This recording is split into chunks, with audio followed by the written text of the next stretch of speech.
Hi everyone, welcome to my channel K7 Therapies. I hope you all are doing well and my videos are proving to be beneficial for you all. Also, if you are new here, do subscribe to the channel and do share it with your friends if you find this video useful. So in today's video, we will talk about some early signs of autism, as lately autism has been on a rise, and a lot of children and their parents have this doubt of like whether their child has autism or not. What is it exactly? Is it only a sensory processing disorder, or is it only ADD or ADHD, और is it autism? Because कई बार ऐसा भी होता है कि कुछ भी एक दो चीज़ें देखने की बाद भी पेरेंट्स एक ऐसा परसेप्शन बना लेते हैं that their child might have autism.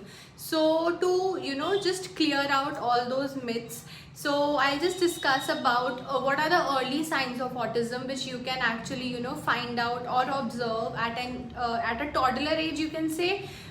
2 से 2.5 साल 3 साल तक की एज में ऐसे कुछ साइंस अगर आपको दिखते हैं अपने बच्चे में, then definitely you need to consult developmental paediatrician, neurological paediatrician और an occupational therapist or any other medical professional who you think can help you out at first, because I would say कि consultation लेने में कोई harm नहीं है. So if you ever find out कि ऐसा कुछ भी sign या symptom बच्चे में दिख रहे हैं, then definitely you should have a consultation to clear off all your queries and doubts. So to begin with, you need to actually observe whether your child is making a good eye-to-eye contact with the parent or not, because usually ऐसा देखा जाता है बच्चों में जिनमें autistic features होते हैं, they avoid और they tend to ignore their parents only. But कई बार ऐसा भी होता है कि पेरेंट्स को वो बहुत अच्छा रिस्पॉन्स कर रहे हैं, बट सिबलिंग्स के साथ, ग्रैंड पेरेंट्स के साथ या स्ट्रेंजर्स या नेबर्स के साथ वो उतना अच्छा आई टू आई कॉन्टैक्ट नहीं करते हैं. हमेशा they tend to ignore those people, majorly strangers. But अगर ये साइन थोड़ा सा सीवियर है, then it might affect their eye to eye contact with the parents as well. वो घर में भी उतना ज़्यादा इंटरैक्ट करने का ट्राई नहीं करते हैं. They try to be isolated, eye contact avoid करेंगे, and they love to remain aloof. So that is one thing. Then apart from eye contact, another thing is social smile. अगर बच्चा एक proper appropriate as तक अच्छे से social smile नहीं कर पा रहा है, see a child can either be introvert और extrovert, but there should be a normal social smile generally जो बच्चों को देना चाहिए at a toddler age, you can से.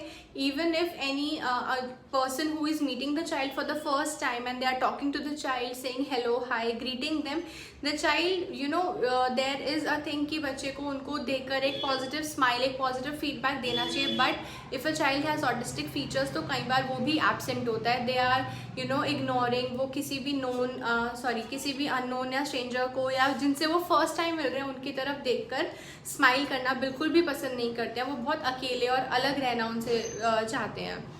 Then another thing is there can be difficulty in their feeding issues. The child might be picky eater, कुछ particular textures को ही वो खाना पसंद करेगा.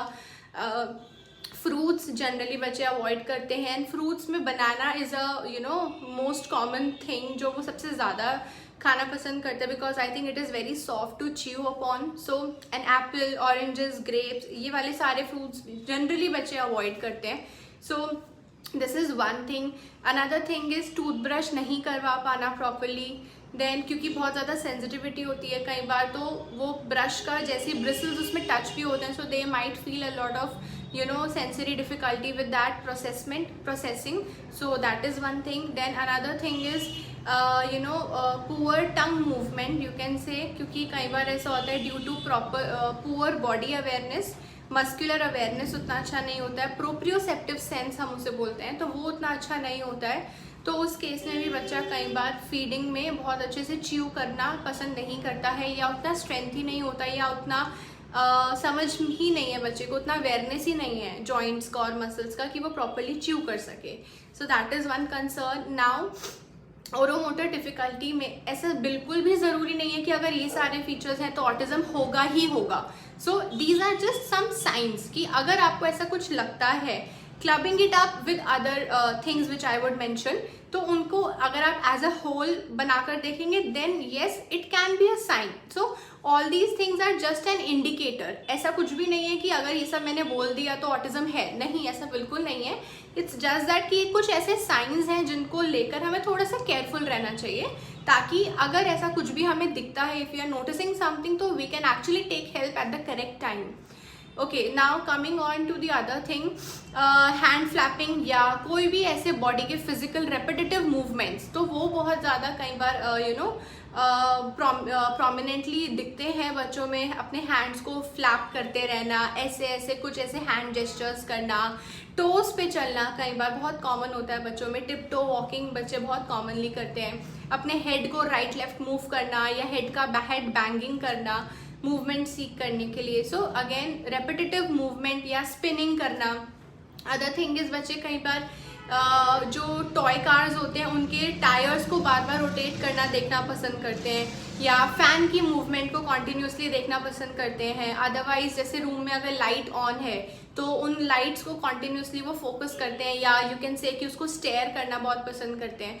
सो again these are some signs. So these are just indicators which you should be careful about. तो ऐसा बिल्कुल ज़रूरी नहीं है कि the child will have autism. It's not like that. So if you find out these common symptoms, which is poor eye to eye contact, poor sitting tolerance and a lot of hyperactivity, they might have a lot of energy all the time, that their mind is always on the roll. हमेशा दिमाग में कुछ ऐसा चल रहा है कि बच्चा बैठ ही नहीं पा रहा है एंड फोकस नहीं कर पा रहा है बैठकर. एंड कई बार ऐसा भी होता है, बहुत कॉमनली जो देखा जाता है, the child is addicted to a particular kind of a video और एन ऑडियो, कोई राइम, कोई सॉन्ग या कोई म्यूजिक जिसको वो अननेसेसरी टाइम्स पे रिपीट करते रहते हैं. जब उसके बारे में बात नहीं भी हो रही है तब भी they are repeating those words, those poems, those dialogues every time. किसी पर्टिकुलर कार्टून कैरेक्टर की कॉपी करना या ऐसा कुछ करना, और अपने माउथ से भी कुछ ऐसे रैंडम वॉइसेस निकालते रहना. So these are some common signs which are indicative of autism spectrum disorder. So अगर बच्चा छोटी एज में है, 2 years, 2.5 years, then it might only be autism red flags. So if you find out, if you observe any of these changes coming and going in your child, do consult an occupational therapist so that we can guide you, at a proper time. क्योंकि therapy जब भी हम start करते, it takes a little longer time to cope up with all these features. So it is better you start early. So जितना जल्दी आप start करेंगे उतना जल्दी आपको वो result और वो response मिलेगा बच्चे के साथ. So it's better, अगर आपको कभी भी आपने notice किया है तो without wasting a day आप consult कीजिए.